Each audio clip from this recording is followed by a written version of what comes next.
They were in the same house, in the same room, but everyone was in their own world.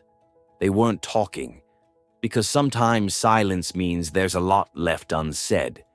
This room wasn't unfamiliar to them.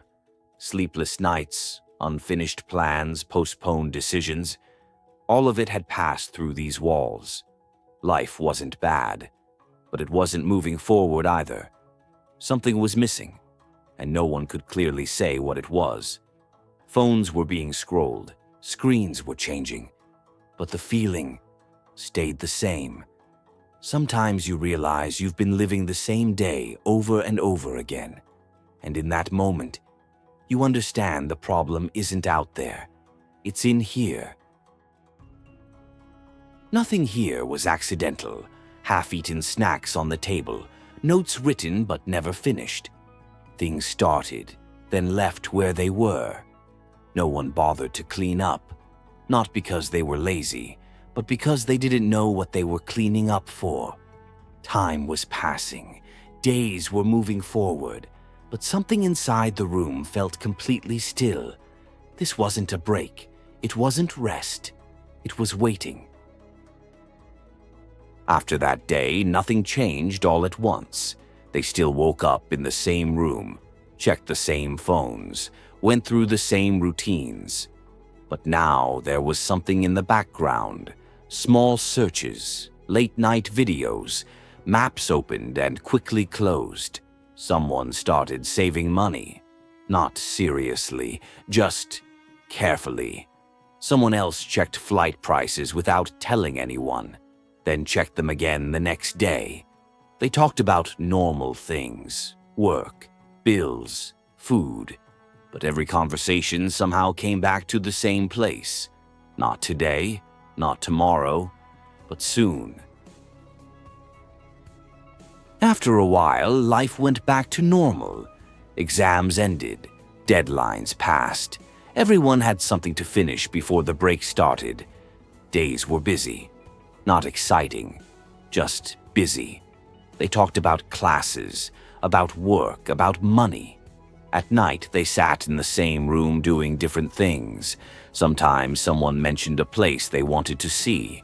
Sometimes someone showed a video from their phone. Singapore came up like that, casually, no big announcement, just a vacation idea. A few days later, they started checking dates. Not seriously at first, just to see what was possible. Once the idea felt realistic, they started talking about details. How many days they could stay, how much money they could spend without pushing things too far.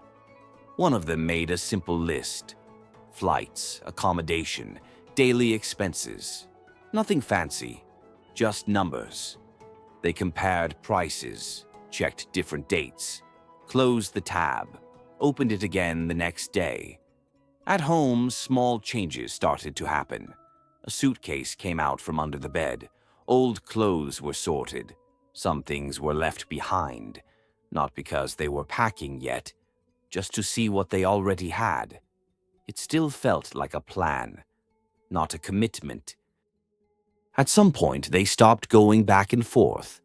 One evening, they sat down and checked everything one last time. Dates matched. Money was enough. No one had anything important left behind. So they decided. Not with a big speech, not with excitement. Just a simple agreement. They were going. After that, things moved faster. Flight tickets were bought. Screenshots were saved. Messages were sent. They started packing for real this time. Not everything, just the basics. Clothes, chargers, documents. They talked about what to take and what to leave behind. It didn't feel unreal anymore. It felt planned. Singapore wasn't an idea now. It was a date on the calendar.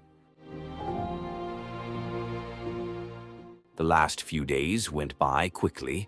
They finished small things, packed the rest of their bags, checked their documents more than once. On the day they left, they woke up early. The house was quieter than usual, not emotional, just focused. They locked the door, checked their pockets, looked at each other to make sure nothing was forgotten. The ride to the airport was calm. Some music, some silence. At the terminal, everything felt familiar. Lines, screens, announcements in the background. They checked in, dropped their bags, and waited. Not nervous, just aware that things were about to change. When boarding started, they stood up together, tickets in hand, bags on their shoulders.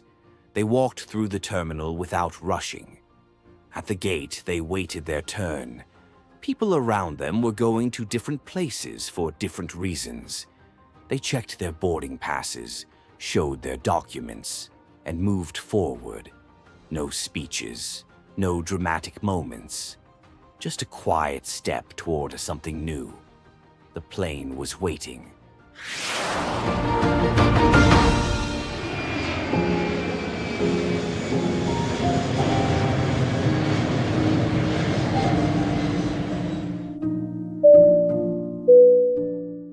After hours in the air, the plane finally began its descent.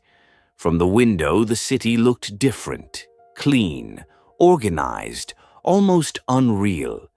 They didn't talk much. They just watched. As the plane touched the ground, it felt clear they weren't just in a new country. They were in a different pace of life. After leaving the terminal, everything felt organized. Signs were clear. Trains arrived on time. People moved without rushing. They followed the directions, not needing to ask much. Outside, the air felt different, warm, humid. They stood for a moment, looking around. Tall buildings, clean streets, palm trees next to glass towers. This wasn't just a trip anymore. They were really here. They dropped their bags at the hotel without spending much time inside. A quick check-in, a quick look at the room. No plans to rest yet. They went back outside almost immediately. The streets were busy but calm at the same time. People walking, cyclists passing by, cafes full but not loud. They walked without a route, just following whatever looked interesting. This wasn't sightseeing. It was getting used to the city.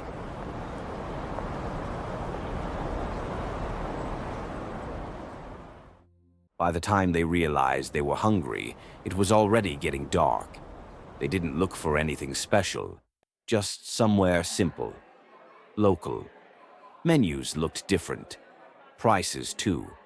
They pointed at things they didn't recognize and trusted the choice. Food came quickly, hot, fresh. They ate without talking much, tired but comfortable. Later, they walked again. City lights were on now. Traffic moved smoothly. People filled the sidewalks. It felt busy but not overwhelming. Just another evening, in a place that wasn't home. The next morning started early. Jet lag woke them up before any alarm could. They got ready slowly. Comfortable clothes, light backpacks. Breakfast was simple. Coffee, something quick to eat. Then they went out again. During the day, the city felt different, brighter, busier. They walked through parks, past office buildings, stopped to look at things they didn't see back home.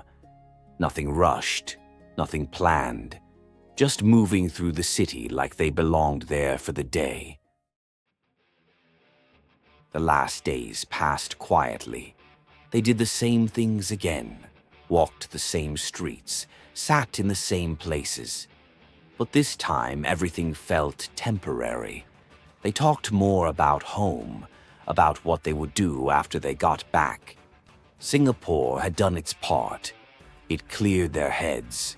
The trip back wasn't sad, and it wasn't exciting either. It felt necessary.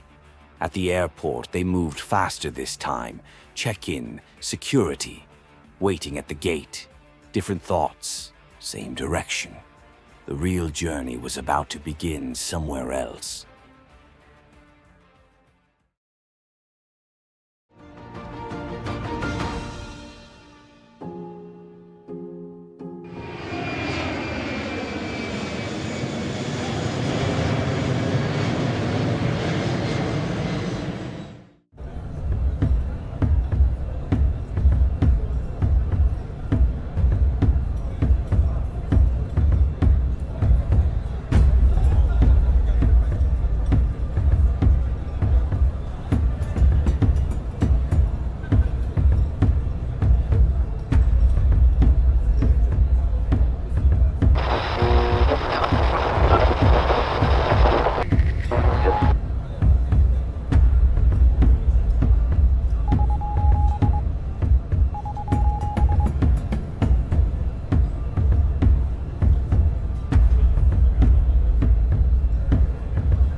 30 minutes after takeoff, the plane disappeared from radar.